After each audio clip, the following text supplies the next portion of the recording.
Marte. Pero no te metas dentro de Marte, que es inquietante. Sí, bueno, pues hablar un poco yo creo que merece la pena. Es curioso porque me vino a la cabeza esta mañana cuando estaba terminando de preparar, que hablé de un poco de lo que iba a ser Mars 2020 en 2019, ahí en casa de Manuel. Yo siempre digo en casa de Manuel, vais a perdonar esta expresión, pero siempre digo. ¿Ha hecho el año? Sí, ¿Hoy? No, sí, fue esta semana. No, el otro día, el otro jueves. Día. Y entonces pues comenté, dice, de 2020 era un año que había muchos lanzamientos y que llegarían entre el final de 2020 y 2021. Habéis visto la nave china, la nave árabe o de los Emiratos Árabes que ha llegado, y finalmente pues un poco el principal de todos.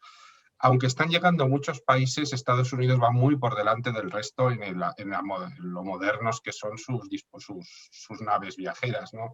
Ya no estamos hablando únicamente de naves espaciales, sino de estos rovers, que tampoco son los rovers pequeñitos, aquellos de las primeras que vimos en los años 90. Estos son coches, del tamaño de coches grandes y de más de 1 tonelada de peso. Hablando de aparatos muy grandes, y poco a poco se va ampliando. Veréis que se parece mucho al Curiosity, al MSL, al Mars Science Laboratory, que llegó en 2012, pero se ha mejorado porque hubo errores de diseño en el MSL que se han mejorado en el Perseverance, y se le ha incorporado más dispositivos y tiene una misión distinta, ¿no? como podremos ver ahora. Entonces, yo creo que antes de nada vamos a comenzar con un vídeo, que yo creo que siempre es más agradable, y así es un vídeo muy cortito. Vamos a ver. Vamos a compartir pantalla, que es más rápido.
Santiago. Qué soledad, ¿eh?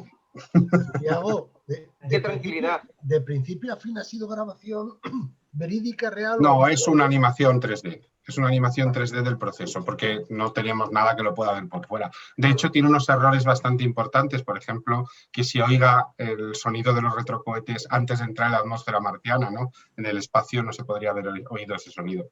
Es una animación 3D y está acelerada. En realidad el proceso ya sabéis que dura 7 minutos, no 2,50 como en el vídeo. Esos 7 minutos de terror que llaman, ¿no? Que es el momento en el que después de todo ese viaje, pues igual no sirve de nada si se ha hecho un mínimo cálculo erróneo.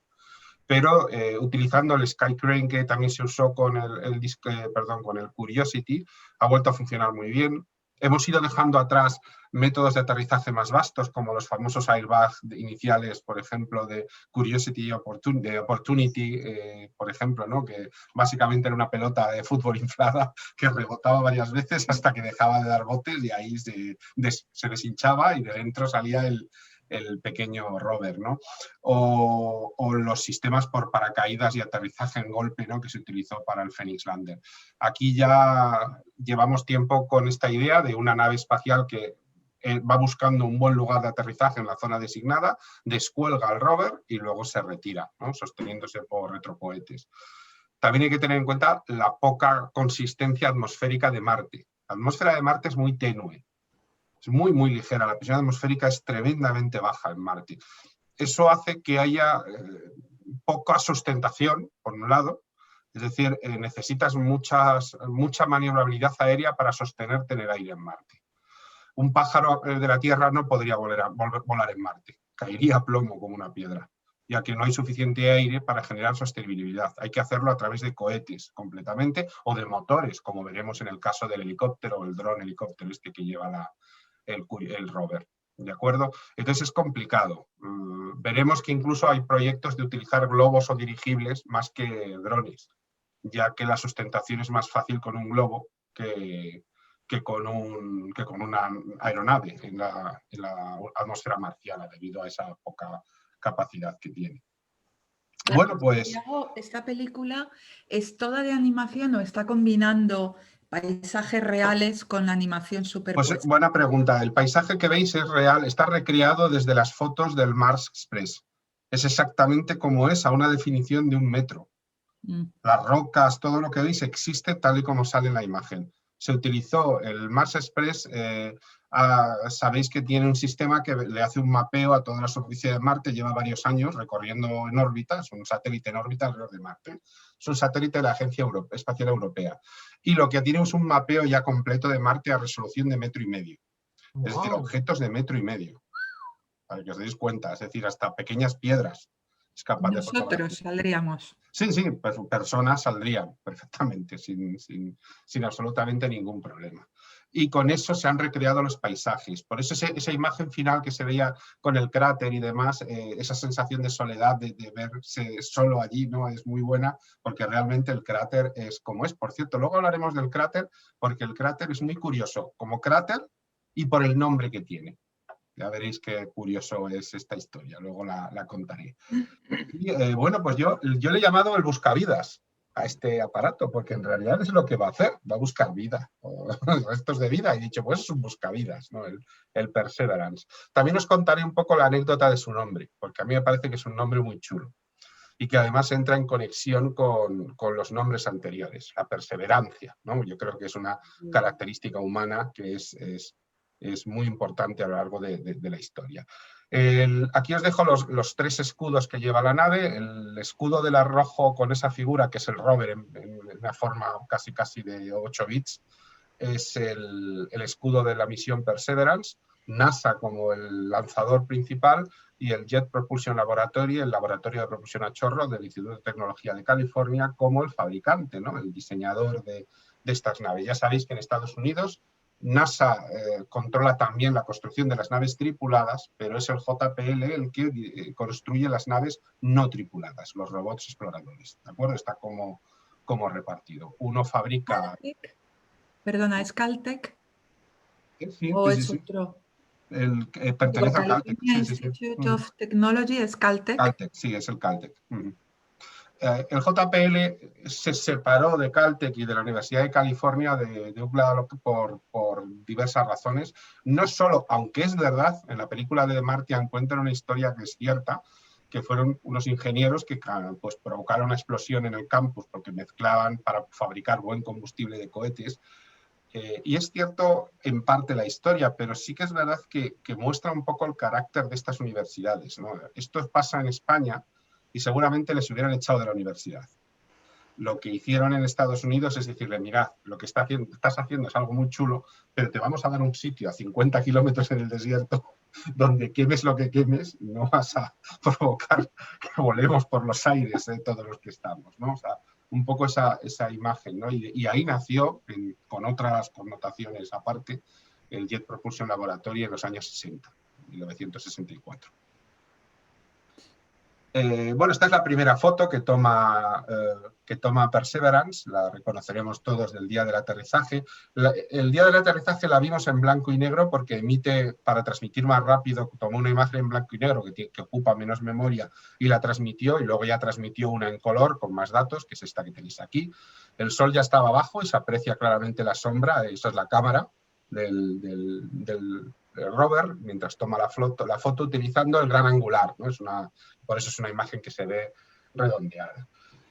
Los técnicos de JPL le llaman Percy, no usan el nombre de Perseverance, le llaman Percy.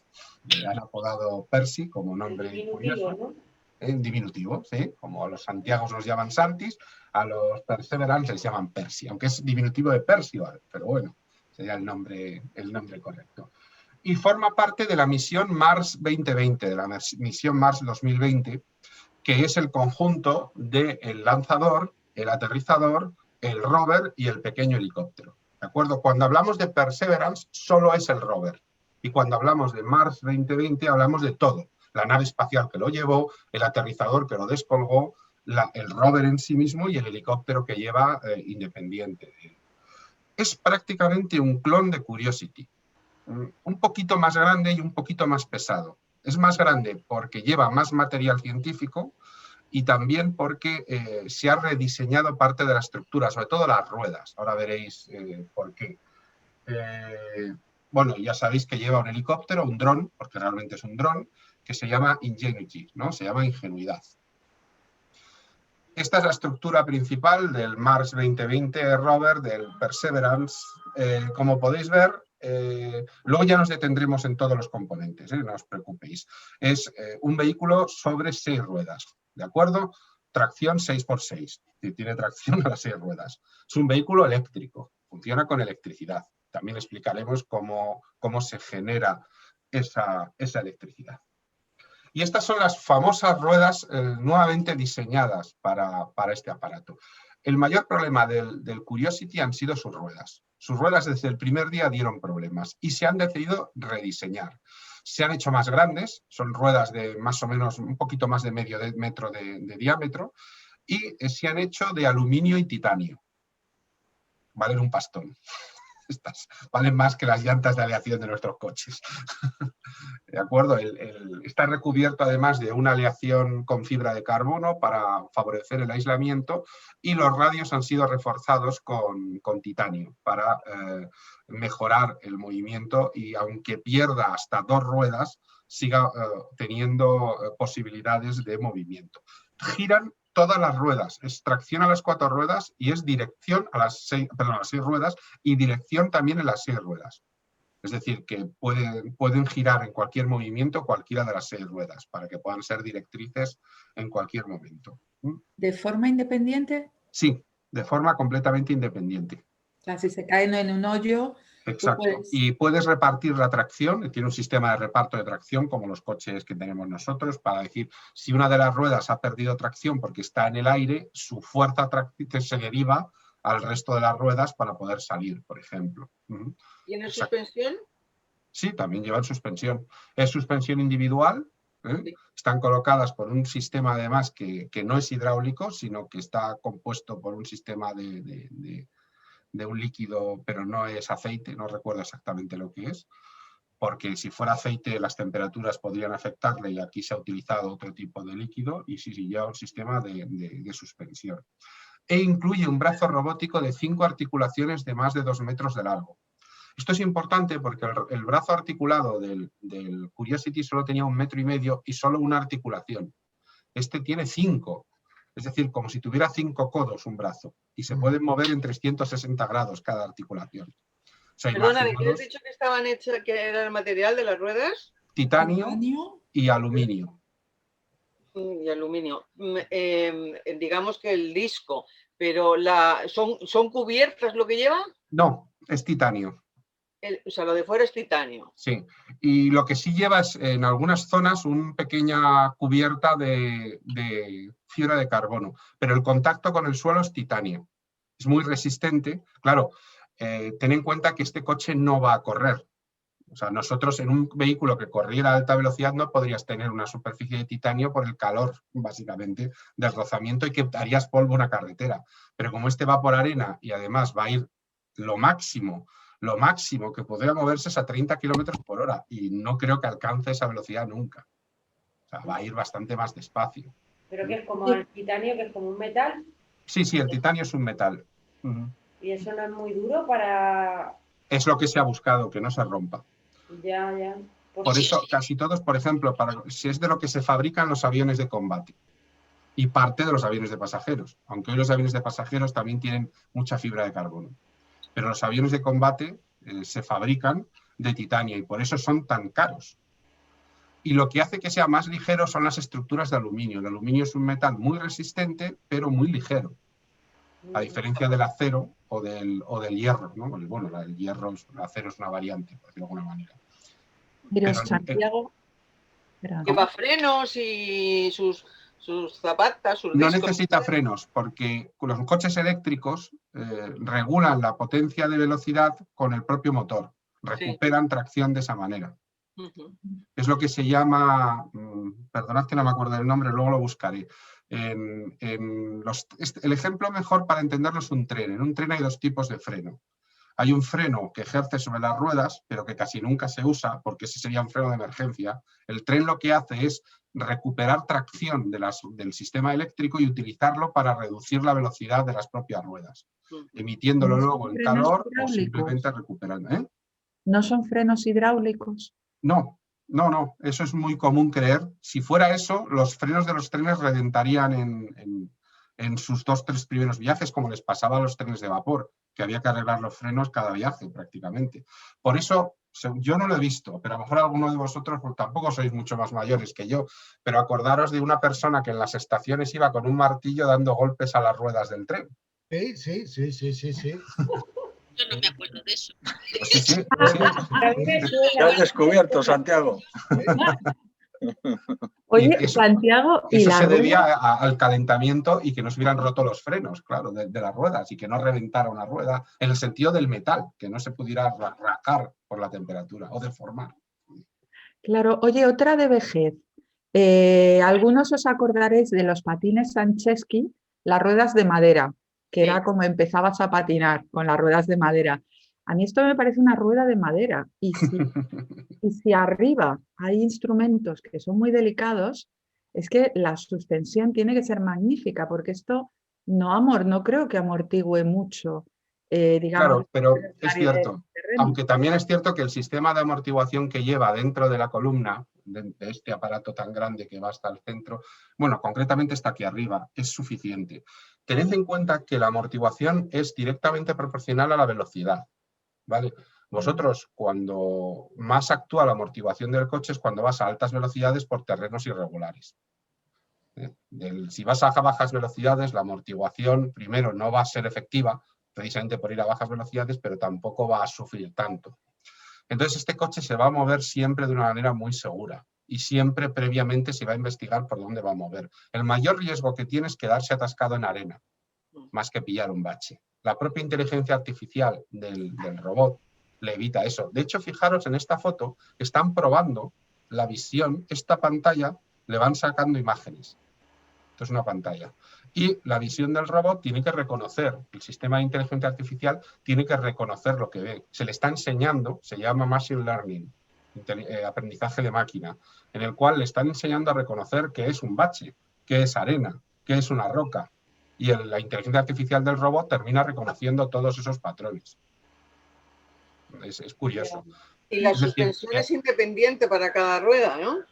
Sí, claro, son 6 suspensiones completamente independientes, 6 tracciones completamente independientes y 6 ejes direccionables completamente Aunque independientes. sea un circuito general después.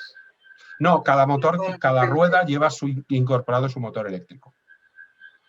Es decir, no hay un motor central que alimenta todas las ruedas. Cada rueda lleva un motor. Eso es muy general en los coches eléctricos. Si os compráis un coche eléctrico, casi todos, dependiendo del tipo de tracción, lleva motor eléctrico en cada rueda tractora.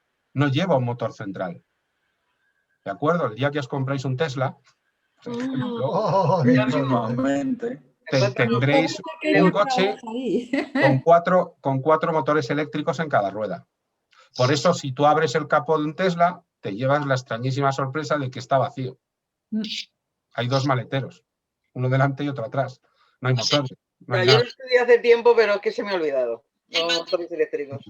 Cuando empezaron, que luego no pudieron continuar. Lo tengo que repasar un poco.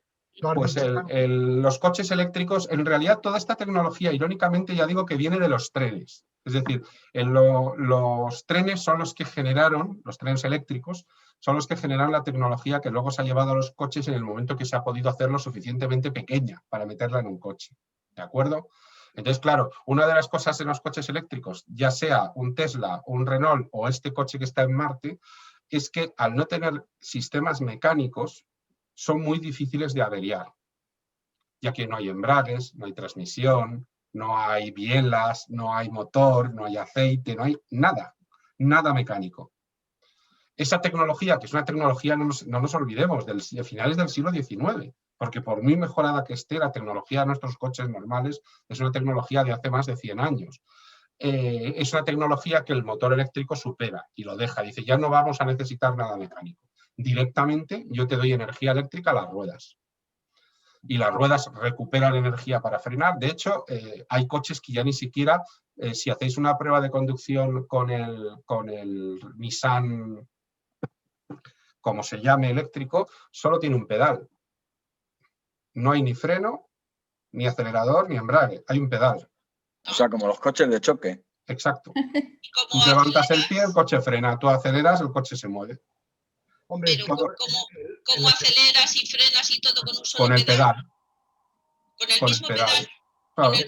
en los eléctricos, cuando dejas de acelerar y levantas el pie, Me para. obviamente notas. El coche empieza a perder potencia. Una frenada. Salvo que tú le hayas dado al control de velocidad o algo así para mantener la velocidad, el coche empieza a perder potencia, claro. Pero muy Ya, pero una cosa es que vaya perdiendo potencia y otra cosa es que tú necesites frenar. Para eso el coche lo hace solo. Ah, Y afortunadamente no depende de nosotros, porque ya sabéis lo que pasa entonces. Los coches eléctricos no tienen accidentes porque tienen sistemas de frenado de detección, con lo cual sus accidentes son nulos, claro. Su sistema de detección es mucho más perfecto que nuestros cerebros lentos.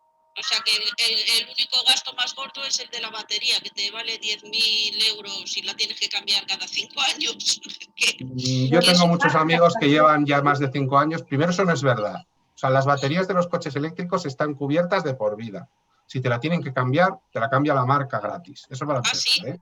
Sí. Y segundo, hay mucha gente con coches híbridos que ya lleva mucho más de 5 años con ellos, por ejemplo los taxistas, y todavía no han tenido, y fíjate que es un híbrido, que los híbridos la batería sufre mucho más por culpa de su constante mezcla de situación. El único problema para que esta tecnología no haya triunfado en nuestro día a día es que son fantásticamente caros todavía. Esa es la razón. Es decir, para comprar uno asequible te tienes que plantar en 20 y tantos mil euros y es un coche microcoche de estos pequeñitos. Si quieres uno grande te vas a 56.000, 60.000 euros. Que es el precio de un BMW. Es el precio de un BMW de un Mercedes. Claro, y eso si no le pones que si quieres que en las ventanillas no sé cuántos, que si quieres... No, vienen en packs. Eso viene todo en packs. Yo hice la prueba con un Tesla Model 3 y viene todo. Ahora, el coche vale 56.000 euros. Que viene con todo, incluido el famoso piloto automático. Una casita en un pueblo chiquitín de... Y eso es muy raro de ver, ¿eh? Que te digan, quita las manos del volante y deja al coche que conduzca él y adelante. en Ya. autopista. Joder, qué No, pero los que aparcaban solo ya los tenemos, ya los conocemos desde Sí. hace años. Y es No, una pero sensación. no es lo mismo, porque el que aparca solo, yo también tengo el parking solo. Primero, eso no es conducción automática, porque Ya, pero luego, también levantar las manos y también es Sí. un poco de sensación, pero el ¿no? coche no está, pero es que este coche va en autopista y él solo decide adelantar y cuándo y cómo y señaliza. Y tú le ves de repente que dices, bueno, pues voy de charla con el de al lado porque no tengo que hacer nada. Ya está, me la ficha. Ya. Y no tiene Y si marcha, falla, no tiene y no marcha, falla. ¿no? No, no tiene marchas, no tiene marchas. De hecho, lo único que tiene en el centro, junto al volante, es una pantalla gigantesca, un televisor enorme, que Claro. pues se controla todo desde ahí. Claro. ¿Qué Joder. pasaría si se quedara, si entrara en una zona donde no hay wifi o donde no llega la señal? Se pararía el coche. ¿Qué señal? Pues Si esto para, no lleva ninguna señal. y para circular, para funcionar solo, tendrá que ser de alguna manera, ¿no? Lleva unos radares, el coche. Claro, pues a eso voy. Entra en una zona donde no hay, donde El no coche, llega. el coche. Los radares los lleva el coche. Ah. No, no está conectado, bueno, está conectado, por supuesto, porque esto está conectadísimo a todo, pero el coche no necesita de internet. Todos tenéis radares en el coche, seguro que lo habéis visto, los de aparcamiento, que os pita cuando vais a aparcar. Pues esta tecnología es llevada a 360 grados y ya está. No, es una tecnología muy normal, ¿eh? Tampoco os penséis que es nada del futuro. Esto se Quiero lleva decir, utilizando te De años. todas mete por una formas, me imagino que el problema más gordo será la autonomía, ¿no? Claro. Sí, en Tesla, por ejemplo, sí que tienes una autonomía buena. El Model 3 actual va a 800 kilómetros con la batería más grande y con la pequeña 500 kilómetros, que ya te permite hacer un viaje. Sí. Pero hay muchos que apenas te andan 100 y pico kilómetros, que son coches de Por eso ciudad. digo que para Son hacer coches de viajes y ciudad. demás es un poco justo eso. Que tiene que ir todo en conjunto. O sea, tanto los puestos de recarga como la bajada de precios, como los talleres, como todo tiene que ir un poco todo a la par. Hombre, yo la gente que tiene uno, te puedo asegurar que está absolutamente... Yo tengo un amigo que tiene el Nissan y está absolutamente diciendo que dice, mira, que nos mira como diciendo, pobrecitos. O sea, Ya, claro. como diciendo. Supuesto. Y no es un coche Comprar nosotros un excesivamente caro. híbrido de No, gas, no, es gas eléctrico. gasolina, No, es eléctrico. estamos encantados, imagínate si es el otro. Sí. Se ahorra mucho Sí. con usted. Tú ten en cuenta que cargar el coche te cuesta unos céntimos de euro. Joder. Es que el kilovatio está a 0,17, que es lo que lleva un kilovatio. 0,17. Lo único el tiempo, ¿no? El tiempo de cargarlo. Ahora mismo, este chico me dice que el encargar el 80% de la batería le tarda más o menos 16 minutos. Y si lo tiene que cargar con el de alto amperaje, ¿eh? Con el enchufe de que hay en las gasolineras o en su garaje, por supuesto. Sí, pero Como lo es que si enchufes te enfrentas- a un enchufe normal tarda 4 horas. Si te enfrentas a un viaje y ya tienes que planear la electrolinera para recargar los 16 Bueno, minutos ahí para... jugamos con ventaja. Repsol en viaje ya tiene el 80% de las gasolineras con puntos de carga eléctrica, ¿eh? en las autopistas, con lo cual ya... ¿Ya tiene ese nivel de electrolineras? Sí, sí. Las rápidas, que tú dices. No, bueno, rápida, es media hora. O sea, tienes que calcularlo para tomarte el café. Andas 200 y pico kilómetros, paras, te tomas un café y andas otros 200 y pico. A mí me ha dicho que es como él lo hace. Pero incluso te dan la opción de quedar con un coche de carga si te ves apurado. Es decir, te va un coche a cargar si es necesario. Eso está incluido dentro de la batería. Es decir, oye, que necesito un coche de carga y te lo envían en 1 hora si fuera necesario, ¿no?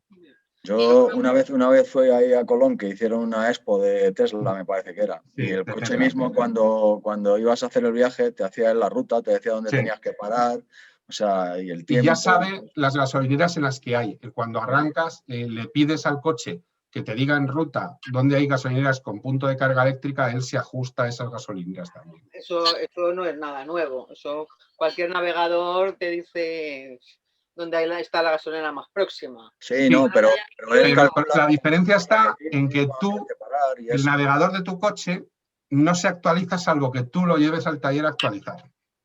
Ah, Bueno, claro. Él, sin embargo, lo que hace es actualizar esa información como coche conectado. Hay otros coches conectados ahora, ¿eh? No solo los Tesla, hay muchos conectados. Lo que hacen es que no se necesite actualizar toda esa información. Muchas veces tenemos navegador en el coche, pero nuestro navegador está desfasado, de alguna manera, porque no lo hemos actualizado o porque nos cobran. A veces es que tienes que actualizarlo, pero encima te cobran. te cobran, sí.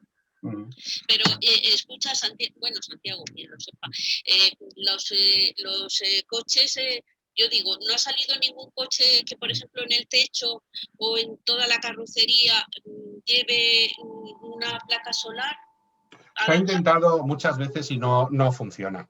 Los coches serían lentísimos, llegarían a velocidades muy bajas, eso para empezar, o necesitarían ser camiones para llevar las placas solares que tendrían que llevar. O sea, para cargar una placa solar necesitamos mucho tiempo o una placa solar muy grande, con lo cual no es muy factible. Hay otras tecnologías que yo también defiendo, como por ejemplo el hidrógeno, los coches de pila de combustible, que hay algunas marcas que los han desarrollado. Es decir, Toyota también trabaja en ese sentido. Pero evidentemente, poco a poco vais viendo como todas las marcas ya fabrican eléctricos. Lo que hace 5 años eran 2 marcas, 2. Ahora, ¿qué marca ya no tiene un eléctrico? Si hasta SEAT tiene eléctricos. Sí. Es decir, que evidentemente va a ser el futuro. Y volviendo un poco a lo que estamos hablando, en el fondo este es un coche eléctrico. No hay mucha... La única diferencia la vais a ver cómo se genera esa electricidad. Este no hace falta recargarle porque lleva su propio sistema de recarga incorporado en el coche. ¿De acuerdo? ¿Y qué sistema es ese? Ahora vamos a él. Bueno, esta es la zona de montaje donde se fabricó todo. Madre mía. Todo se fabrica en la misma sala, es una sala limpia además. Se hizo un estudio en cierta ocasión y daba más limpieza aquí que en los quirófanos de los hospitales. Para que os hagáis una idea de lo obsesivo. ¿Necesita tanta limpieza? Son muy obsesivos en JPL con ese tema, sobre todo por problemas de estática, de circuitos eléctricos, de no contaminar las naves también. Es decir, a ver si nos vamos a llevar una bacteria de la Tierra a Marte por cualquier cosa y nos carguemos otra bacteria allí, es decir, que contaminemos la superficie de Marte. Son como muy obsesivos de la limpieza y hay que pasar por unos rituales de limpieza, tanto al entrar como al salir de esta sala, que a más de un médico le sorprenden.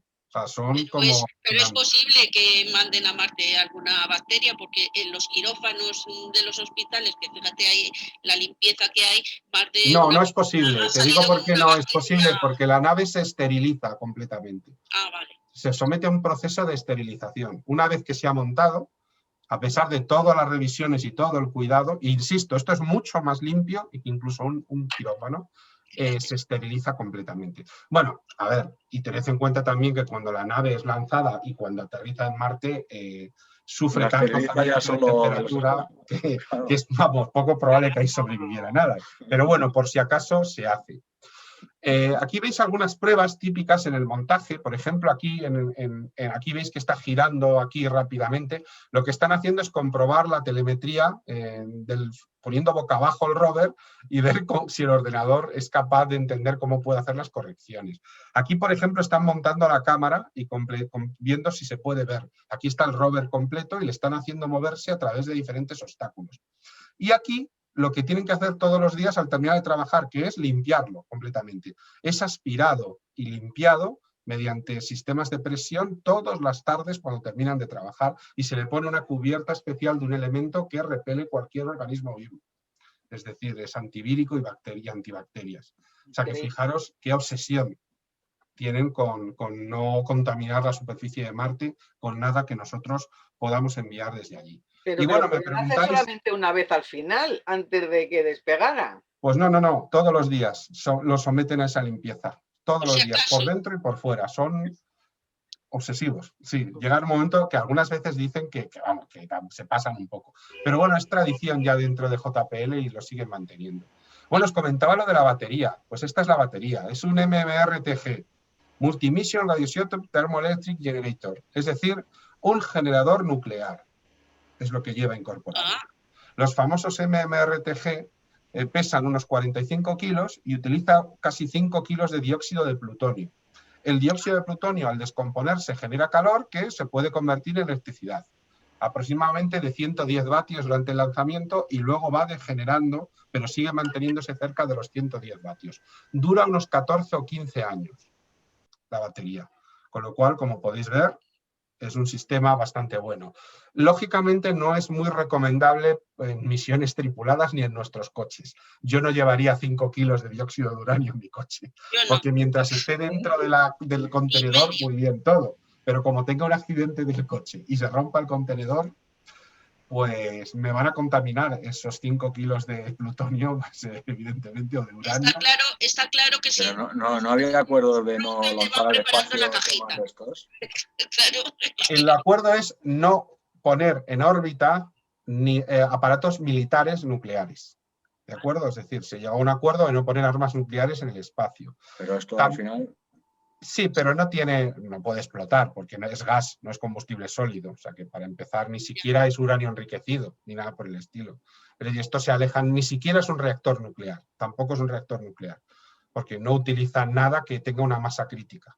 Es como el dióxido de uranio y el dióxido de plutonio, es como un residuo que deja el combustible nuclear, ni siquiera es combustible nuclear como tal, pero se calienta y esa temperatura es recogida para utilizarla en generaciones eléctricas. Pero Es una llegará pila. un momento en el que se estropee toda la cubierta y salga parte de ese dióxido de plutonio fuera, ¿no? Define estropear. Estropear, pues que yo qué sé, es que si es la parte que es aluminio, pues fíjate, es mucho más blanda que ¿El titanio. aluminio es blando? ¿Tú crees? Yo que más que el titanio sí, ¿no? El titanio Claro, pero el aluminio es más duro que el acero. Sí, pero que te quiero decir allí y un año detrás de otro llegará un momento en el que eso, como todas las cosas, se deterioren. ¿Por qué? Te vuelvo a preguntar, ¿por qué? Pues porque se deterioran siempre. ¿Por qué? Te vuelvo a preguntar, ¿en qué te basas para esa afirmación? Ya verás cómo Pues es en la curioso. vida misma, que no hay nada Mira, que dure 100 el años. error que ¿Cuánto puede tienes, durar? Que lo el resista. error que tienes en este convencimiento es que tú estás pensando en la Tierra, no en Marte. Tú estás pensando en un fenómeno llamado oxidación. El fenómeno de la oxidación de metales se da cuando hay oxígeno. Claro, allí no hay. Y allí no hay. Ah, Con lo cual, no hay nada más perfecto que fabricar metales para ir a Marte, porque no se van a degenerar ni en los siglos, por los siglos, por los siglos, por los siglos, por los siglos. Vale. No, que si no, genial. ni siquiera por la radiación solar ni nada, ¿no? Nada, eso no ataca a los metales, para nada, ataca a otros materiales, a los materiales biológicos, la madera, por ejemplo. Incluso los polímeros les ataca la radiación solar, como los plásticos. Sí. Pero el metal es el mejor sistema para construir una nave espacial. Es resistente a las temperaturas y como no hay oxígeno, no hay oxidación. Lógicamente se utilizan metales que pesan poco, pero son extremadamente duros, como el titanio y el aluminio. El contenedor es perfectamente seguro y seguirá siendo seguro por milenios. Posiblemente un día lo recogerán y lo llevarán a reciclar humanos que tengamos ahí en nuestras colonias en Marte. Estoy convencido. Imaginaros que se encuentran, que van seres de otro planeta buscando vida y se encuentran eso y se lo llevan. De todas maneras, volviendo un poco a esto, si te dejas un momento, volviendo un poco a esto, aunque el contenedor se rompiera, insisto que es un contenedor que no lleva un elemento radioactivo activo. ¿De acuerdo? Es un gas de uranio. No es uranio ni plutonio. ¿De acuerdo? Es un gas que se extrae de esa materia. Eso no es un elemento activo. ¿De acuerdo? ¿Contaminaría la zona? Alrededor a lo mejor sí, pero ni generaría puntos de radiación, ni es peligroso, ni puede explotar, ni nada por el estilo. ¿De acuerdo? Hay cosas mucho más peligrosas. La hidracina, que se utiliza, por ejemplo, en los cohetes espaciales, en el lanzamiento, es mucho más tóxico y peligroso que el dióxido de uranio, por poner un ejemplo. Y no tenemos problemas en usarlo. ¿De acuerdo? Si esto no se utiliza habitualmente es porque si yo lo meto en un coche, sí que corro el peligro de que se rompa y me rocíe a mí. Claro, si estoy ahí, evidentemente que me va a afectar. Y además que pesa mucho, 45 kilos. Para un coche necesitaríamos incluso un poquito más de potencia. Como os pongo ahí, el MMRTG tiene una vida útil de unos 14 años. Esto no lo fabrica la NASA, lo fabrica el Departamento de Energía, que es la que se encarga del mantenimiento de las centrales nucleares y de lugares así en Estados Unidos. Y sí, ahí lo tenéis, os he dejado incluso la estructura interna y en realidad no tiene ningún peligro grave. Es un sistema muy seguro y que cada día es más utilizado por naves espaciales. Casi todas las naves espaciales de espacio profundo, las que van más allá de Marte, llevan este tipo de dispositivos nucleares, porque las placas solares no sirven cuando el Sol queda tan lejos que apenas da radiación para que la nave espacial funcione. Bueno, y otra cosa muy curiosa es el ordenador. Porque ¿qué ordenadores llevan estas naves espaciales? No pueden llevar un ordenador normal, porque en Marte la radiación es muy intensa. Entonces los ordenadores se estropearían. Entonces se fabrican ordenadores que son resistentes a la radiación. Estos son los famosos RAD, se llaman así, procesadores RAD. Y son muy comunes porque son... ¿Dónde creéis que se puede utilizar esto? Muy necesario. Los ordenadores. Satélites. Sí, muy bien, en los satélites. ¿Y en qué más? Las centrales nucleares. Pues no lo sé, mira, lo comprobaré, puede ser. Eso no lo sabía, no me lo, pero podría ser. Aunque las centrales nucleares están muy aisladas, pero podría ser. Aviones de combate. En los aviones en general. Todos los aviones llevan dispositivos RAD porque cuando vuelan a gran altura están muy sometidos, mucho más sometidos a radiación. Entonces los ordenadores se podrían estropear. Y estos procesadores que os he puesto ahí, veis que pone PowerPC, esos se llaman RAD y este es el modelo RAD 750. Uno de los fabricantes más importantes es SBAE. Fijaros que opera 133 MHz y que tiene 128 megas de memoria. O sea, que es un ordenador cutrecillo. 28 megas del año 90. O sea, nuestros móviles tienen más memoria que eso. Bastante más. Pero bastante más, exacto. Hombre, es que megas has dicho, no gigas. Megas, no gigas. Megas. 128 megas. Suena hasta antiguo. Pero ¿eso qué capacidad tiene? Para nada. Suficiente para gestionar la nave espacial. Fijaros una cosa, en la informática se ha desarrollado tanto que tenemos ordenadores excesivamente potentes en el sentido de que en realidad toda esa potencia está desaprovechada. Un ordenador que tenéis en casa o vuestro teléfono móvil en realidad está esperando todo el rato a que le digamos cosas a hacer, porque tiene tantísima potencia que va muy por delante. Entonces, la mitad del tiempo no está haciendo nada. Está en su propio mantenimiento, esperando que al humano se le ocurra algo. Oye, dime algo, que quiero hacer algo, ¿no? Entonces, realmente, ellos saben perfectamente que con un ordenador de este tipo y 128 megas les da sobrado para controlar únicamente una nave espacial. Y además, es un procesador especial que está hecho para no estar desarrollado, para no afectar el ordenador. Bueno, y ahora viene el famoso helicóptero, ¿no? Ingenuidad, ¿no? Es un dron. Esta es una idea muy curiosa, es una idea de esta chica que tenéis aquí, Bai Wong, que es una ingeniera del JPL. ¿Japonesa? Sí, o china o algo así. Norteamericana, es norteamericana. Pues los rasgos, ¿verdad? Bueno, pero en Estados Unidos hay de todo. Sí. Es norteamericana, es una brillantísima ingeniera, es jefa de todo el departamento de desarrollo e ingeniería de Jet Propulsion Laboratory. Y llevaba tiempo peleando con un dispositivo volador, ya quiso introducir cuando diseñó parte del Curiosity. Es del mismo año que nací yo, de 1971. Y esta chica, pues al final convenció al JPL de incluir el helicóptero, lo diseñó ella, está completamente diseñado por ella. Y en realidad, pues es un pequeño dron que simplemente quieren que haga 5 vuelos estos primeros días. No va a dar para más, seguramente. Hombre, que se sigue funcionando fenomenal. Pero si consiguen que haga 5 vuelos, les va a permitir explorar el entorno del rover, ver un poquito alrededor de unos 300, 400 metros alrededor de él, no se quieren separar más, y también ver, sobre todo, si son capaces de volar, es decir, si se puede controlar. El dron va a estar controlado por la inteligencia artificial del propio aparato, es decir, no va a ser pilotado a distancia desde la Tierra, sino que va a tener una preprogramación, va a volar y luego se va a posar de nuevo sobre el propio rover. Voy a enseñar una animación. Bueno, tendrá su problemática, como decíamos antes, porque volar ahí sin aire... Mucha. Como decíamos. Sí, mucha. La tiene. Desde luego que la tiene. Voy a... Qué mono.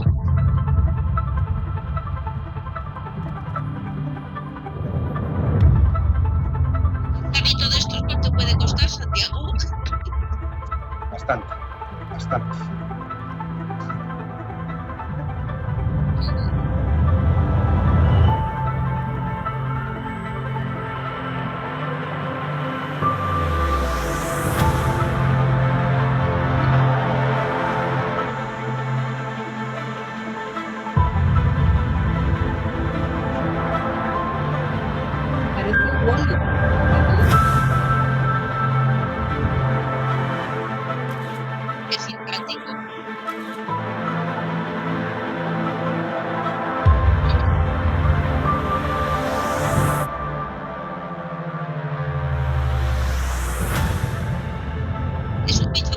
pronto, ¿eh? Pocas hélices veo para la poca sustentación que hay en la atmósfera. Poquitas hélices veo. Dos tiene y de dos Sí, palas. lo que pasa que son contrarrotatorias. Es un sistema que algunos helicópteros incluso en la Tierra utilizan para no tener rotor de cola. Es decir, si colocas las hélices en contrarrotatoria, el tener una hélice trasera en el helicóptero es para que el helicóptero no empiece a girar dando vueltas acompasándose con la hélice. Pero si colocas un doble rotor contrarrotatorio, puedes compensar ese fenómeno. Es suficiente, está calculado, de hecho creen que tiene más de 4 veces la potencia necesaria, es decir, que realmente está calculado con muchísimo margen y que creen que, vamos, que sin duda va a funcionar fenomenalmente. La única duda que tienen es temas de polvo en suspensión que puedan afectar al aparato, vientos, porque los vientos de Marte es una de las cosas, por ejemplo, que esta misión quiere desarrollar y comprender mejor. Pero también abre una posibilidad enorme, que es la de los futuros rover y futuras exploraciones, es tener vehículos voladores que puedan explorar un poquito más allá de lo que el rover está haciendo. Es un dispositivo que se basa en los drones que tenemos actualmente y que podéis comprar en una tienda. Es decir, la idea es la misma, un dispositivo a control remoto, dirigido o preprogramado, como lo queráis hacer, y que tiene una cámara incorporada, bueno, tiene varias, de hecho, que le permite tomar diferentes tipos de imágenes alrededor de la zona en la que se encuentra el rover. Pero bueno, que insisto que aunque no sea la misión principal del Mars 2020 y por supuesto del Perseverance, pues yo creo que esta chica merece destacar su trabajo porque no solo es fundamental el diseño del rover, sino que ella sola sacó adelante este proyecto y es un diseño 100% realizado por una ingeniera, que a lo mejor aquí nos puede sorprender, pero en Estados Unidos no es raro que haya ingenieras. Bueno, y aquí afortunadamente cada vez es más raro también que nos pueda sorprender eso. Y encima un bellezón, ¿eh? ¡Jo! Sí, es una chica guapa, sí, es verdad, sí. Pero mira el diseño de las palas, qué curioso, ¿te das cuenta? Sí. Realmente Han sido carísimas de fabricar, carísimas. Sí. Están fabricadas de la aleación de fibra de carbono más pura que se ha fabricado nunca. Cuestan, lo más caro han sido esas hélices. ¿Qué diseño más curioso? Oye, 2 palas, con 2 palas es suficiente. Y luego, la placa solar, lleva una placa solar para mantener electricidad, por si acaso la batería que lleva, que se carga con el rover, no ha sido suficiente, una batería solar de apoyo para poder recibir más energía. Aquí viene un poquito el diagrama del Ingenuity, no me voy a parar, pero bueno, para que veáis un poco las 2 hélices contrarrotatorias, las células solares, la doble cámara, la batería y el cuerpo del robot y sus patas flexibles, ¿de acuerdo? Aparte y aquí vemos imágenes, este es el montaje para que veáis el tamaño. He puesto esta foto sobre todo para que os hagáis una idea del tamaño que tiene. Sí, porque parecía más pequeño antes. Parecía pequeño, pero no. Hombre, es grande, ya lo veo. No, es un dron grande, sí. Al haber menos densidad también te permite elevar y menos peso, te permite elevar un objeto más grande con menos potencia también. Compensas un poco la falta de sostenibilidad de la atmósfera marciana con el hecho de que la gravedad es más pequeña, con lo cual te va a ayudar a levantar el objeto, claro. Bueno, vamos a ver un poco el viaje, ¿vale? Despega el 30 de julio del año pasado, en este lanzador Atlas desde Cabo Cañaveral. Recordad siempre que es Cabo Cañaveral, no Cabo Kennedy, que hay mucha gente que todavía dice Cabo Kennedy. Es el Centro Espacial Kennedy en Cabo Cañaveral. Es el nombre correcto. Se le llama Centro Espacial John F. Kennedy en honor al presidente asesinado y al creador de la NASA moderna, digamos. Y el lugar es una zona en Florida que los españoles bautizaron como Cabo Cañaveral porque supongo que habría mucho cañaverales, digo yo. El viaje que hace aprovecha un poco lo que os comentaban aquella vez en casa de Manuel, que os decía que en la época del lanzamiento, el 30 de julio, la Tierra y Marte estaban en un punto muy cercano. Y durante bastante tiempo se movían de una manera compasada. Lógicamente, la Tierra se mueve más rápido y también su órbita es más pequeña. ¿De acuerdo? Entonces, poco a poco se van desacompasando. Pero el movimiento que hace la nave espacial desde, fijaros, lanzamiento, Marte se sigue moviendo. Muchas veces pensamos que es un movimiento en línea recta entre 2 objetos, pero recordad que la Tierra y Marte se van moviendo. Entonces, tú tienes que lanzar la nave espacial no hacia Marte, sino hacia dónde estará Marte el día que llegue la nave espacial allí. Ostras. Eso es lo que tienes que calcular. Es decir, es una especie de carambola. Tú primero calculas, la nave va a tardar tantos días en recorrer esta distancia. ¿En qué posición estará Marte? Entonces tienes que hacer el cálculo en función de eso y reconducirlo todo.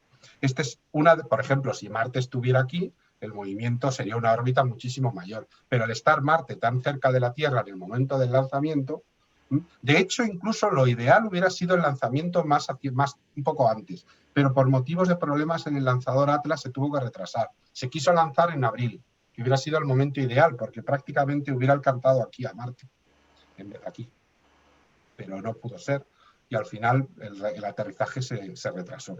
Pero eso no creo que sea lo más difícil, ¿no? El calcular... Es un cálculo de matemáticas que hoy en día se puede hacer con papel y lápiz, se lleva haciendo desde los años 50. Te digo que es que sabiendo las velocidades y las distancias y... No es excesivamente problemático. Lo que sí es muy avanzado son esas famosas curvas de aterrizaje. Para que os hagáis una idea, aquí tenéis la del Perseverance, ¿de acuerdo? Lo que hizo el aterrizador es este circulito, más o menos de 7 por 6 kilómetros. Él decidió buscar por aquí el punto de aterrizaje. Por ejemplo, el Curiosity eran 15 kilómetros por 12. El Phoenix, estábamos hablando de 80. El Mars Pathfinder de 200 kilómetros. Hemos ido reduciendo el punto hasta que ya prácticamente sabemos exactamente dónde va a aterrizar. Eso es lo que es más difícil y que la ciencia y sobre todo los ordenadores está permitiendo un poco que cada vez se haga mejor. Y bueno, pues esto es lo que hemos visto en el vídeo. Cuando llega al punto correcto de la órbita, se separa del dispositivo que le ha llevado a través del espacio y entra a la atmósfera. Primero tiene un frenado atmosférico, el de rozamiento, que se calienta mucho, para eso lleva un escudo térmico que evita que dañe la nave y va perdiendo velocidad. Cuando ha bajado más o menos una altura de menos de 13 kilómetros y a una velocidad inferior a 420 metros por segundo, despliega el paracaídas hipersónico. Fijaos que digo hipersónico, no supersónico. O sea, es todavía más potente el paracaídas. Ese paracaídas detiene la velocidad hasta más o menos 160 metros por segundo y se deshace del escudo térmico. Ese es el primer objeto de basura que le tiramos a Marte. Siempre uno de estos, lo primero, escudo térmico, ahí te va, que se caiga donde sea. Cuando está a una altura de unos 7-8 kilómetros se activa el radar de aterrizaje y el sistema de navegación decide dónde va a aterrizar. Y a una altura de unos 2 kilómetros y una velocidad de 89 metros por segundo se separa del paracaídas y de la cúpula protectora el vehículo de descendimiento. Activa los retrocohetes y su sistema de inteligencia artificial busca un lugar para aterrizar. Descuelga el rover y el Sky Crane se separa y se estrella como a 1 kilómetro. La basura. Más basura. Ya vamos marcando territorio. Efectivamente, que eso se nos da muy bien. Ya sabéis que el lugar es el cráter Y0 o Y0. Aquí tenéis una imagen real desde el Sky Crane cuando está descolgando el rover. Esta es una imagen real, tomada desde el Sky Crane. ¿De acuerdo? O sea, no es un montaje, sino es la imagen real de cómo se está descendiendo a la superficie, más o menos desde unos 20 metros de altura, el vehículo. Al final no aterrizó en el lugar ese llamado Timanfaya, ¿verdad? No sé por qué se dijo eso. No estaba previsto que aterrizara a ningún lugar que se llamara así. Pues lo dijeron, mira, presentaron un mapa así, con cuadrículas, con los nombres de cada cuadrícula. No es. En el telediario de la 3. Sí, lo sé, pero es un error. O sea, no es verdad. Ni siquiera se llama así, ni estaba tampoco. Ahora os explicaré el lugar. Es en la zona llamada Nili Fossai.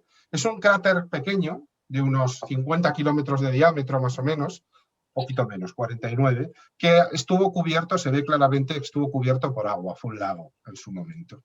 ¿De acuerdo? Es un cráter de impacto, es decir, fue un asteroide que cayó allí, generó ese cráter y luego se llenó de agua. Cuenta con 2 valles de entrada que son claramente 2 antiguos ríos, ya secos. Y es un tema porque tiene sedimentos arcillosos, con lo cual es un tema muy interesante para poder buscar en ellos posibles restos fosilizados de vida, o por lo menos lo que llaman biofirmas, es decir, restos de seres biológicos. Por eso se eligió este. Y el cráter Jezero, esto es un mapa de una zona de Marte, el cráter Jezero es este de aquí, este pequeñito de aquí. Ahí, Este es Jezero. ahí es donde... Ahí es donde ha aterrizado, ¿sí? Y aquí vemos un poquito. Y bueno, es muy curioso, Jezero es una localidad de Bosnia-Herzegovina. Sí. No tiene ninguna... de 34 habitantes. Bueno, pues O sea, ni mira, siquiera es una ciudad importante. Es una aldea de 34 habitantes de Bosnia-Herzegovina. Y luego, al lugar de aterrizaje se le llama Octavia Butler en honor a una escritora de ciencia ficción muy conocida, que falleció ya hace unos años. ¿Qué significa la diferencia de colores? La ¿Tiene altura. algún la altura? Cuanto más azul, más llano y más bajo. Esto, por ejemplo, se identifica con un mar. Esto era un mar, toda esta zona de aquí. Mientras que estas zonas están más elevadas, las amarillas son prácticamente montañas y las zonas verdes son elevaciones, pero más pequeñas. anda, que si ese fue nuestro planeta hace millones de siglos y Ya nos te digo, vinimos a ya la te digo Tierra yo que porque, no. porque nos Que lo ese en habíamos concreto ya digo yo que no. Bueno, ¿qué objetivos tiene la misión? Pues básicamente 4. Primero, buscar habitabilidad, es decir, encontrar ambientes que pudieran albergar vida. Hoy en día seguramente no los haya, pero que hace miles de millones de años pudieron albergar vida. Buscar biofirmas, es decir, signos de vida seguramente microbiana en esos ambientes que pudo existir hace millones de años. Almacenar muestras, va a guardar muestras de tierra y roca y las va a almacenar, ¿de acuerdo? Y luego va a allanar el camino a los humanos de una manera muy curiosa, que es que va a probar la generación de oxígeno a partir del CO2 atmosférico. Lleva un aparato que va a recoger CO2 de la atmósfera de Marte, va a descomponerlo en oxígeno y el carbono y va a ver si es capaz de producir cantidades buenas de oxígeno, que sería una forma muy buena de sostener la vida en el caso de que tuviéramos astronautas largo tiempo en la superficie de Marte. Bueno, va a funcionar porque se ha probado 1000 veces y funciona, salvo que se estropeara el aparato, pues no. ¿Pero un habitáculo lo tendrá que hacer o cómo lo Sí, va? es una parte cerrada, efectivamente. Ojo, esto a muy largo plazo podría ser también una forma de lo que llamamos terraformación. La Pero, terraformación es una idea que ha circulado mucho en ciencia y en ciencia ficción también. La idea de cambiar la atmósfera de un planeta. Es decir, de sustituir la atmósfera de Marte por una atmósfera que pudiéramos respirar. Esto naturalmente tiene muchos problemas, porque para que se mantenga el oxígeno necesitamos algo que genere oxígeno. En la Tierra tenemos a las plantas, maravillosas plantas, que lo que hacen es estar constantemente generando el oxígeno, porque si no, el oxígeno, como bien dice su nombre, oxida y rápidamente se uniría a otros elementos y desaparecería completamente de la Tierra. Pero como tenemos las plantas que constantemente están produciendo oxígeno, pues tenemos un sistema en la Tierra de generación constante del gas que necesitamos. Quizá en un futuro podríamos plantearnos o tener enormes máquinas que a través del CO2 vayan generando oxígeno durante años y años y años y años, hasta que generemos, no digo que a lo mejor el 21% de oxígeno que tenemos en la Tierra, pero con que tuviéramos un 10 o un 12, sería como en una montaña alta, es decir, que podríamos sobrevivir si nos quedáramos fuera. O también generar ese 10 o 12% y empezar a inundar la superficie de Marte de algún tipo de planta que fuera más resistente a la radiación y que continuara con ese trabajo de manera natural. Aquí las grandes candidatas son las algas. Claro. Es decir, Perdona, ¿cómo has dicho que se llama? ¿Tierrageneración? terraformación. Terraformación. Terraformación. Pero La las algas terraformación es la idea de transformar una atmósfera que no es válida para nosotros en una que sí lo fuera. Y ya hay teorías científicas que muestran cómo podría ser ese futuro. ¿Y eso En cómo Marte, afectaría, por ejemplo, eso cómo afectaría al resto del universo? ¿Se sabe? en nada, no. no en nada. ¿Qué le importa al universo como es la atmósfera de un planeta perdido, una galaxia perdida, en un sistema solar perdido? Para nada. Simplemente que generaríamos una atmósfera en Marte que sería o parcialmente respirable o totalmente respirable. Ojo, la terraformación, el proceso de terraformación podría durar siglos desde que empiece. Siglos.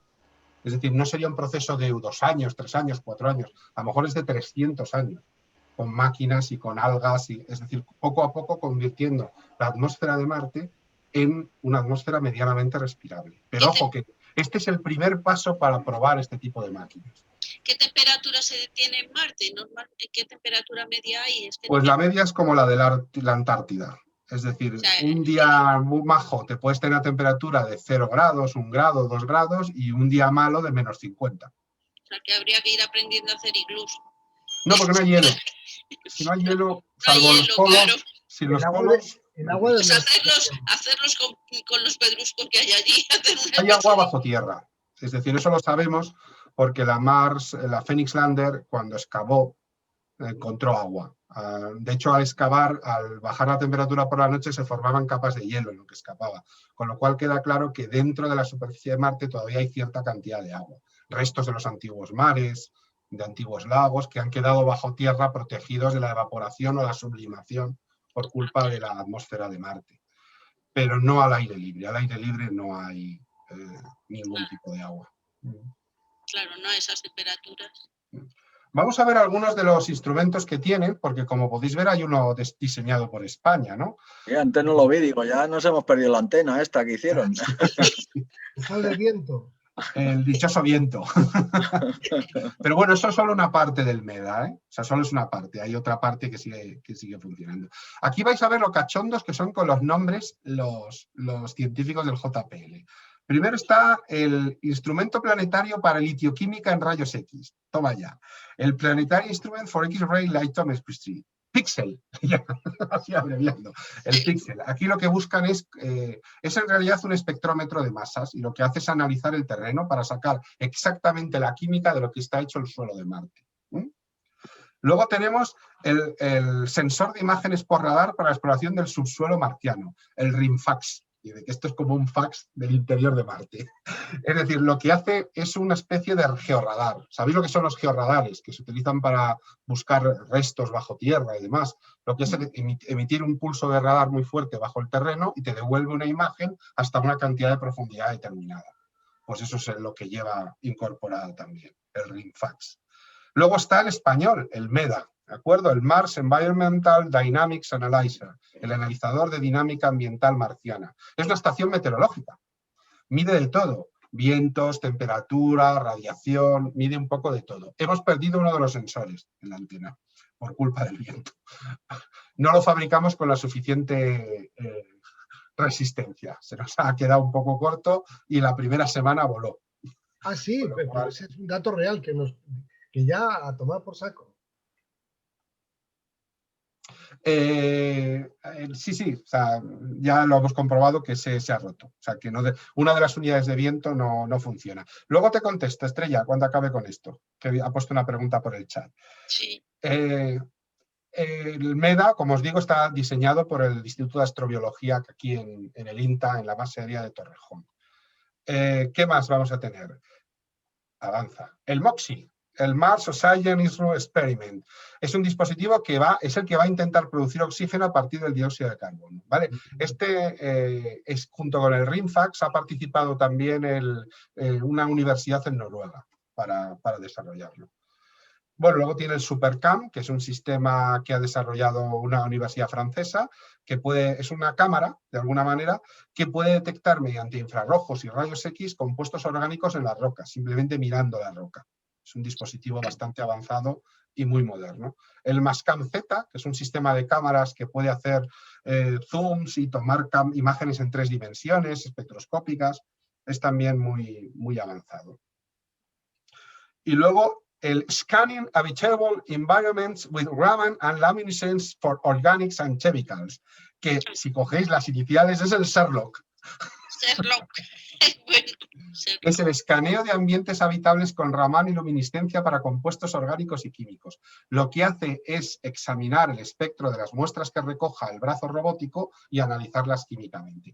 Ojo, primero buscan el SHERLOC y luego dicen, a ver, ¿cómo podemos poner el nombre para que encaje? Y se inventan estos nombres que dicen, pero ¿cómo podéis haber inventado este nombre? ¿No? Son así un poco de cachondos. Y bueno, va a llevar en total 23 cámaras para tomar imágenes. Es una barbaridad todo lo que lo que lleva. ¿De acuerdo? Bueno, y una cosa muy curiosa es que Perseverance fue lanzado en plena pandemia el julio pasado.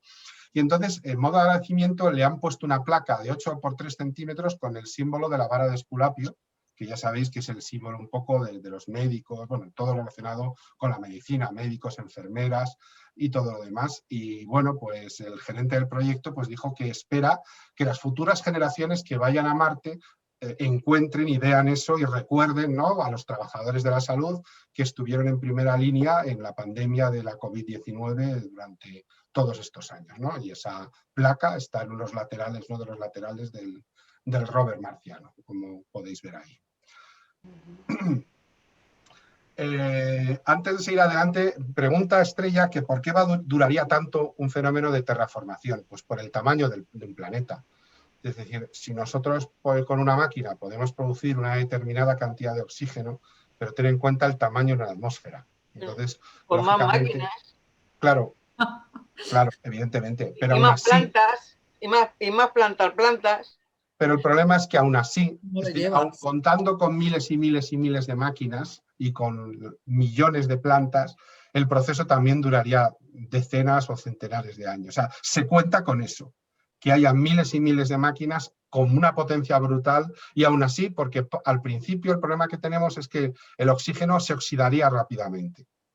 Es decir, que se perdería casi el 80% de lo que generaras y poco a poco se iría como generando cada vez más oxígeno resistente. ¿De acuerdo? Y entonces se aceleraría, al final el proceso se aceleraría un montón. Hay quien habla, por ejemplo, de máquinas replicantes o incluso nanotecnología para mejorar esto en un futuro. Máquinas que puedan hacerse copias de sí mismas y que por tanto puedan luego generar más rápidamente esa atmósfera, pero con la tecnología que vemos hoy en día sería prácticamente imposible. Y en cuanto a lo que me preguntas, es que es una tecnología que escapa completamente a la nuestra. Es decir, no sé cómo se llevarían esas máquinas ni cómo se harían. Es una tecnología de ciencia ficción. Es decir, que se puede hacer, sí, pero que ahora mismo no tenemos la tecnología para hacerlo. No tendríamos. Ya os digo, opciones, nanotecnología. Tú nombras la impresión 3D, pero hoy en día una impresión 3D sería tan lenta que tardaríamos siglos solo en fabricar las máquinas, ¿no? En un futuro a lo mejor la impresión 3D es mucho más rápida. O sea, que se puede hacer, sí, sin duda se puede hacer, pero vamos a necesitar una tecnología que todavía no se ha inventado.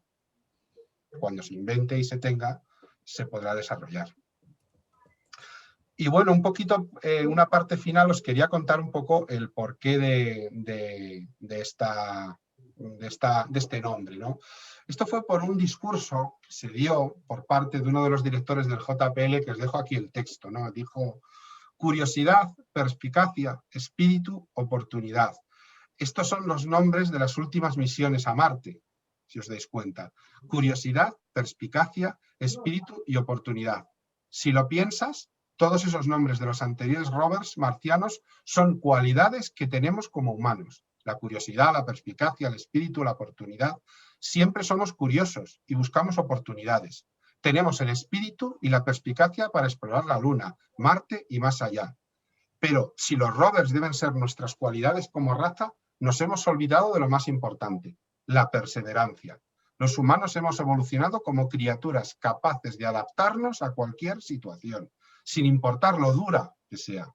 Somos una especie de exploradores y nos vamos a encontrar con muchos imprevistos de camino a Marte, pero podemos perseverar. Nosotros no como una nación, sino como humanos. No nos daremos por vencidos. La raza humana siempre perseverará hacia el futuro. Esta es la razón del nombre de Perseverance, que a mí es un nombre que me gustó mucho. Hay gente que le parecía que sonaba raro, pero a mí me gustó mucho. Y este discurso creo que explica muy bien las razones de ese nombre. Y bueno, recordad que los marcianos estarán diciendo: cuidado, cuidado, es una nave de la Tierra, mascarilla y distancia.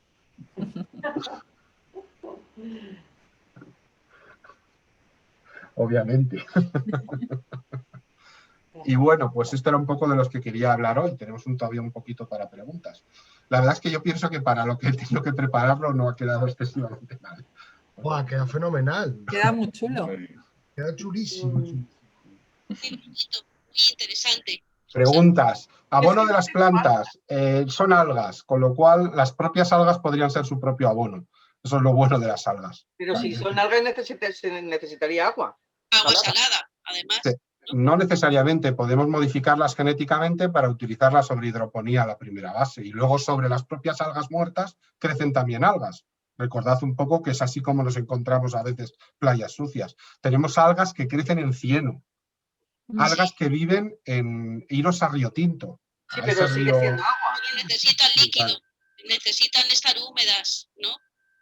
Las Necesitan podemos la humedad. modificar genéticamente para eso.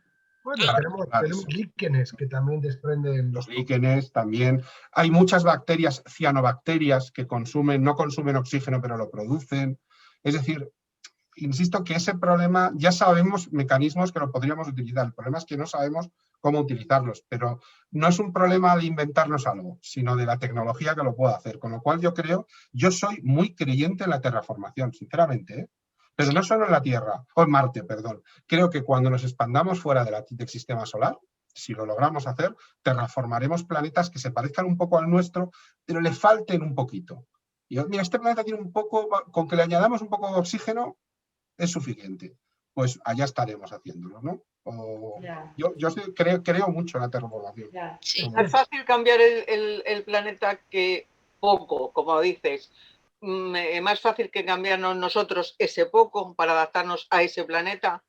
El problema está que si, por ejemplo, utilizas ingeniería genética para eso, vas a aislar las comunidades, ya que esas personas no podrían sobrevivir fuera de ese planeta, ni otros planetas podrían venir a ese.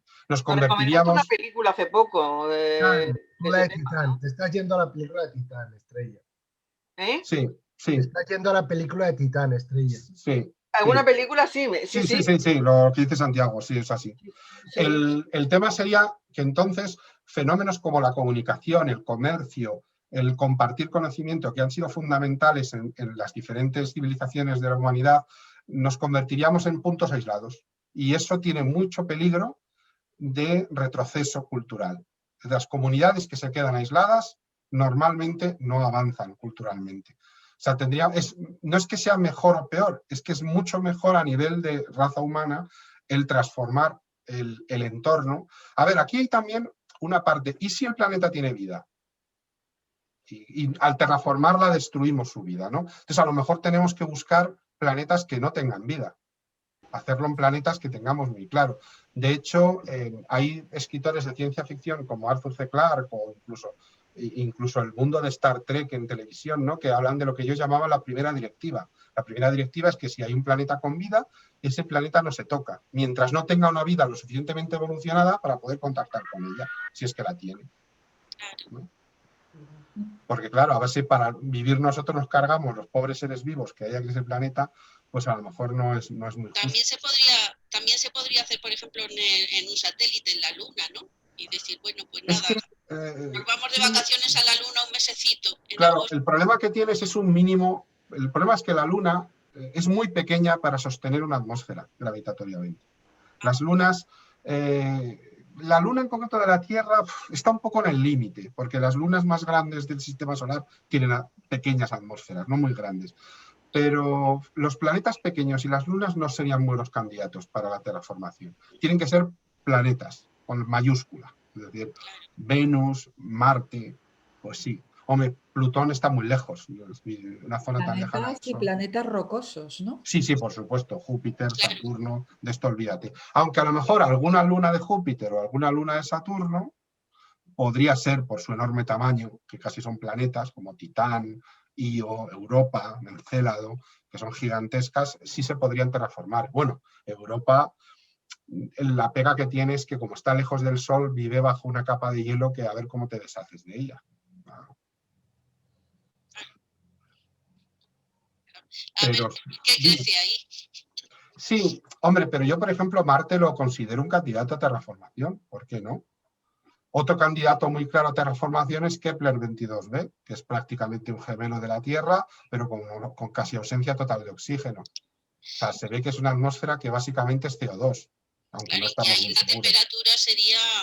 Está en el mismo lugar que está la Tierra prácticamente sobre esa estrella, con lo cual está a una distancia perfecta. Entonces, si una vez podemos ir hasta allí y comenzar con una terraformación, ¿por qué no? Pero Marte está aquí en casa, está ahí al lado. Es como Lo está único, Alcobendas. lo único que probablemente hasta que se consiga una atmósfera, digamos, de una densidad crítica, corres el riesgo que todo lo que estés creando, ¿no? O el oxígeno que estés inyectando, se te vaya. Entonces, Que ¿cómo falle la sujetas? terraformación es posible, es muy posible. O sea, sí, lo puedes hacer una cúpula, que es lo que No, aparece. claro, o sea, si hay habitantes durante la terraformación, en ese proceso tendrían que vivir bajo tierra o en cúpulas, evidentemente. Claro, En pero hábitats cerrados. Invernaderos, ¿no? claro, ¿qué pasa con el oxígeno? ¿Se dispersa? ¿No se Sí. dispersa? Sí, sí. Al principio solo se fijaría muy poca cantidad. Conforme vayamos saturando de oxígeno, aumentaría la cantidad de fijación, hasta que al paso de a lo mejor de 100 años lograríamos que el 100% del generado se fijaría ya, pero a lo mejor el proceso completo dura 300 años para poder terraformar completamente un planeta. Además, Ahí es- os recomiendo mucho los libros de Ursula K. Le Guin, por ejemplo. sí, qué bonitos son. Que hablan, son planetas terraformados. Isaac Asimov también habla mucho de la terraformación, es otro de los escritores que más han hablado de ellas. Y luego también el de... hay una trilogía de novelas que hablan de la terraformación de Marte, que es de las de Marte rojo, Marte verde y Marte azul, lo que te va contando la terraformación en 3 libros hasta que termina siendo un planeta como la Tierra. Oye, ¿y cuentos de la lejana Tierra? ¿No iba de algo parecido? Sí, lo que pasa es que el planeta al que van es habitable, tiene oxígeno y tiene agua y es completamente habitable. Pero ahí, por ejemplo, tienen esa ley. Si el planeta tiene vida, no puede ser colonizado. De hecho, se lo cuentan, que esa ley se puso después de que fueran enviadas las naves sembradoras, y dicen, si hubiéramos tenido esta ley, vuestra nave sembradora nunca hubiera venido aquí, porque este planeta tenía vida, había vida en sus mares. Entonces, decidió la humanidad que iba a respetar los planetas habitados y que colonizaría solo planetas deshabitados. Podríamos generar lo mismo que tiene la Tierra. Claro, a nosotros no se nos va el oxígeno porque también hay porque está protegido. No podríamos... No. A nosotros no se nos va el oxígeno por las plantas. Ojo, bueno, pero... Es la única razón por la que se va el oxígeno. Sí, yo pensé que no, que yo pensé que también estaba... Tú piensas que el oxígeno, la palabra oxígeno te dice oxidación. El oxígeno es un elemento que oxida rápidamente con todo. Si no hay plantas, el oxígeno se empezaría a desaparecer. Claro, desaparece, pero me refiero, aparte de eso, todo el oxígeno que genera la Tierra, yo siempre he pensado que hay una capa que nos protege. No, que va. Eso nos protege de la radiación, pero no es el oxígeno. Bueno, parte sí, el ozono. De la salida del oxígeno. Pero no impide, no, que va. El oxígeno son las plantas, no te engañes. Si no hubiera oxígeno, aquí no habría, si no hubiera plantas, aquí no habría ni un átomo de oxígeno. No, ya. A lo que me refiero es que pueda salir fuera de lo que se refiere es que el oxígeno está confinado dentro de una capa. Está protegido por una capa, la misma que nos protege de la radiación, también protege para que el oxígeno... No, eso es puramente la gravedad. Es la gravedad. Las moléculas de oxígeno pesan y están atrapadas por la gravedad de la Tierra. ¿Y eso no pasaría igual en Marte? Claro. Pero si no hay oxígeno que lo sustituya, oxidaría la superficie de Marte. Y entonces no pasaría nada, igual que en la Tierra. Si no hubiera plantas, el oxígeno oxidaría y desaparecería. Es que tú planteas una cosa que no tiene nada que ver con lo que hablamos, que es el tema del confinamiento atmosférico, que vale para el nitrógeno, vale para el oxígeno y tal. Pero el oxígeno no se genera por el confinamiento, el oxígeno lo generan las plantas. Si las plantas desaparecieran un día todas de golpe, el oxígeno nos morimos todos. No, o sea, me refiero es que si se llevan plantas a Marte, por ejemplo, y se plantan allí y se mueren, porque la radiación las mata. Por la radiación. Claro, ese es el plato. ¿Y algunas que sean capaces de soportarlo? No. Algunas algas y algunas bacterias. Solamente eso. Claro. Podríamos a lo mejor en un futuro diseñar genéticamente plantas que fueran resistentes a la radiación, pero no tenemos todavía esa capacidad de diseño. Estamos avanzando mucho en genética, ¿no? Pero todavía no hemos avanzado tanto. Entonces, en un futuro a lo mejor podríamos generar plantas que aguantaran la radiación. Pensad además que aunque terraformáramos Marte, nunca podríamos recuperar la parte de protección contra la radiación Para que nosotros, tenemos en la claro. Tierra. Entonces, no podríamos estar periodos de tiempo muy largo en la superficie, aunque se pudiera respirar.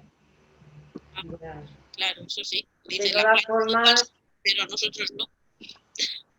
digo que es un proyecto que económicamente eso es carísimo, ¿no? Imposible, sí, bueno, sería una cosa... Yo Esto digo que esto es una cosa de un futuro relativamente lejano, pero que Y ya la luego- ciencia ha dicho que sí, que es posible. Sí. Y luego otra cosa, aunque se pudiera vivir allí con las temperaturas que hay allí tan bajas, tampoco sería muy Ya, agradable. lo que sucede es que con la presencia de oxígeno aumentaríamos la presión atmosférica y la temperatura subiría. Porque recordad que si aumenta la presión, sube la temperatura, las ollas a presión. Sí, sí. Las ollas a presión permiten eso, ¿no? Aumentar, está relacionada, P por T igual a P' por T'. Ok. Igual es un truco para mejorar la temperatura, es aumentar la presión atmosférica, y para aumentar la presión atmosférica es meter oxígeno en la ecuación, que haya una atmósfera más densa, con más presión. Ujú. Con lo cual tendríamos una temperatura media, pues a lo mejor de 13-14 grados positivos, con solo una presencia del 20% de oxígeno. Y eso ya cambia radicalmente, claro. Ya, pero también, no me gustaría nada, ¿eh? Con A ver. 18 grados firmo ya. Es que la Tierra es muy maravillosa. Claro. La Tierra es muy maravillosa. Mejor sería que lo que tenemos lo cuidáramos bastante Eso sin duda. para Eso no sin tener que duda. ir a ningún lado. Pero por si acaso, yo es una cosa que nunca rechazaría, ¿eh? Es decir, ir desarrollando tecnología que nos permitiera la terraformación. Yo me parece muy importante. Y yo miraría mucho a Marte en ese aspecto. Porque va a ser el primero. Si lo podemos hacer un día, el primer sitio va a ser en Marte. Porque como ya vamos, enviamos naves cada 2 por 3. Y posiblemente en unos años enviemos los astronautas. O sea que... Ya. Son las 7:10. Bueno, Bueno, familia, ha sido muy interesante, Santiago. Claro, yo creo que como también están hablando tanto de este tema, pues es importante que también tengamos un poco claro. Ahora os comparto vídeo y presentación, y así cuando hablen del MEDA y del Sherlock y de todos estos, digamos, anda, sí, este es el dispositivo que permite la sincronización de materia con no sé cuánto. Y eso con un cubata en un bar queda guay, vamos. Bueno, a ver, es que tú vas a un bar y sueltas de golpe. Yo os recomiendo especialmente el Sherlock, porque el Sherlock es como... El Sherlock. Sí, te quedas con la gente absolutamente alucinada. Sí, esto es un escaneo de ambientes habitables con Raman y luminiscencia por compuestos orgánicos y químicos. Pero le falta una letra. Para soltarlo de un tirón hay que aprendérselo. Yo que me sabía el significado de talgo, esto ya me supera, la verdad. En articulado ligero, ¿no? Orión. Bueno, que buen sistema las preguntas por aquí para que se queden y cuando... Sí. Y además al guardarlo se guarda el chat también. O sea, claro, y así cuando te venga bien, pues las respondes. Creo que Estrella tenía una duda entre el oxígeno y... Pero para otro día que le están esperando sus niños. Os recuerdo que la semana que viene descansamos, que es el día de Padre. Vale, gracias. Gracias por decirlo. Mira, tenía Además, Norma. este año es fiesta. Y además este año es fiesta en Madrid, sí. Tenía ópera, pero me lo iba a llevar el iPad debajo del brazo porque no, como no hay que conquistar Polonia, empezamos más tarde. Eso está bien, eso está bien. Y el siguiente creo que os va a gustar un montón porque me está quedando muy bien el del cine y el espacio, ¿eh? Creo que os va a gustar. Es muy, o sea, no me gusta decirlo, que digan, joder, qué tío más presumido. Pero es que ayer me puse a terminar unas diapositivas y me estaba riendo yo haciéndolas. O sea, me estaba riendo. Estar disfrutando. O sea, me lo estaba pasando bien. Y vino mi mujer y dice, ¿por qué te estás riendo solo? Y decía, no, aquí me parece. Efectivamente. Bueno, un placer, como todos los días. Bueno, Un placer. hasta dentro de 15 días. Hasta dentro de 15 días. Venga, que lo paséis muy bien. Gracias.